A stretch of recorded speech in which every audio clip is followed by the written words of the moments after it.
In 2010, the Alpha 9 became the very first R35 GTR to break into the 9s with a 9.89 and 145 mile/hour pass. In 2011, the Alpha 12 became the first to reach the 8s with an 8.97 at 169 mile/hour. In 2012, we debuted a new car codenamed the Alpha Omega. It would be a project vehicle headed up and driven by AMS Special Projects technician Ivan Phipps, with tuning done by AMS's very own Chris Black. The name Alpha Omega had significant meaning to us. It meant the beginning and the end. It would remind us of our commitment to be the first, and that we would remain steadfast with development of the GTR until everything with the platform was said and done. Anything new we designed to push the envelope would now go on Omega. The same went with prototype parts from our vendors. The goal of Omega was twofold. We wanted a monster that would dive deeper into the 8s, and one that would spawn off effective components to improve consistency and create even more reliable performance on our Alpha 12, Alpha 10, and even Alpha 9 packages. If any part could withstand the brutal punishment subjected to it by Omega, it would only make our performance packages that much better. Omega was completed February of 2012. It ran a remarkable pass of 8.62 at 173.81 mile/hour, 1 month later on its debut at the Texas 2K12 event outside of Houston, Texas. There was no previous testing. This was its very first drag strip outing, and it already shaved more than 0.3 of a second off its previous record with the Alpha 12. On its record pass, it was incredible to see how much ground Omega made on a mid-10-second car, which you can clearly see here. The crowd loved it. That was the pass by Omega that electrified the GTR community. The GTR was the up-and-comer in the tuning world, and just like us, everyone wanted to see where it would go.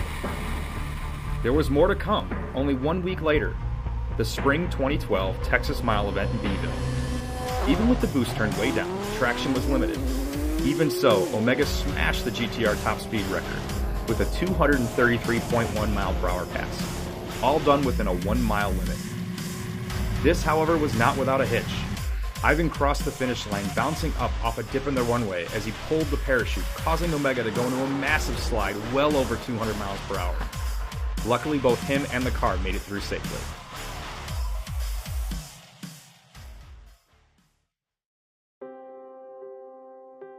After all this, we realized that Omega had all the power in the world to run low 8s and possibly even a 7. The problem was lack of traction. Even the best drag radials were no match for what Omega could dish out. With spinning tires and undesired wheel hop, the problem needed to be addressed in order to cut lower 60-foot times. The drivetrain also needed attention. Both the transmission and the engine were strong, but Omega was breaking axles. So throughout the course of the year, plans were made to develop a full drag suspension, drag wheels and tires, thicker axles with stronger splines, and even a full set of carbon rotors to slow it down sooner. Progress was made at the 2013 Chicago Wanna Go Fast half-mile event in Moni, Illinois. This was our first outing on our new drag suspension, and Omega recorded a trap speed of 214 miles/hour, the fastest speed at the event. In addition, some incredible stats: 60 to 130 mile/hour in just 3.0 seconds, 0 to 100 mile/hour in 4.4 seconds, 0 to 200 mile/hour in just 11.87 seconds. A few weeks later, the new drag wheels and tires were complete, along with the newest Driveshaft Shop Pro level axles. And when Cyvex was finally updated, it was time to go out and break another quarter-mile record. What we got was not exactly what we had expected. On Thursday, July 11, 2013, a few hours before the track closed, Omega laid down a respectable and quick 8.25 second pass for the new quarter-mile record. There was time for another run, and with one more tuning adjustment from Chris, Ivan felt a 7-second pass was possible. The anxiety was high. Unfortunately, a prolonged power outage at the track brought everyone's night to a close. On Friday, we returned to work with one thing on our mind. What would have happened had we been able to make that third pass? Speculation turned into preparation to head to the track on Saturday. As we drove into the pits on Saturday afternoon, the facility was packed. The density altitude was far from favorable at 2,129 feet. It was humid, and the temperature was in the low 80s, but that was the last thing on all of our minds. After a long wait in the staging lanes, Ivan Phipps, driver and head technician behind Omega, was to make a run. He pulled onto the track and did a short dry hop to clean the tires. With a good but less than perfect launch, Ivan was off. We were silent from that moment until the board lit up. 7.984 seconds at 186.14 mile per hour. We went wild. Omega brought us what we wanted, and now AMS held the title for building the first 9, 8, and 7 second GTR. Some insane stats for that record pass. 0 to 60 mile per hour in only 1.72 seconds. 60 to 130 mile per hour in just 2.67 seconds. Over 2/10 quicker than at the half mile event. The quickest recorded 60 to 130 of any car to date. And a 100 to 150 mile per hour time of 2.42 seconds. Of course, there were some that questioned the streetability of Omega. So without any adjustments, we drove her into the great city of Chicago, 40 miles away, for some photos. The car performed flawlessly, even in bumper-to-bumper traffic.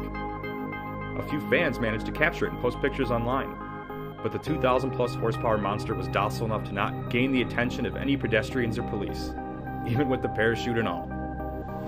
Omega was designed to test and improve the Alpha GTR product line. In 2013, it proved the endurance of our 4-liter race engine by remaining in the car untouched for 2 years and reaching an estimated 1,800 wheel horsepower without failure. This was the same engine we've been selling to the public since 2011. Omega also forged the way, helping our partners Shep Trans, Dodson, Exity, and Drive Shaft Shop design and test drivetrain parts capable of withstanding the power necessary to run a 7-second pass. The Alpha 16 turbo system on Omega was proven viable and released as well.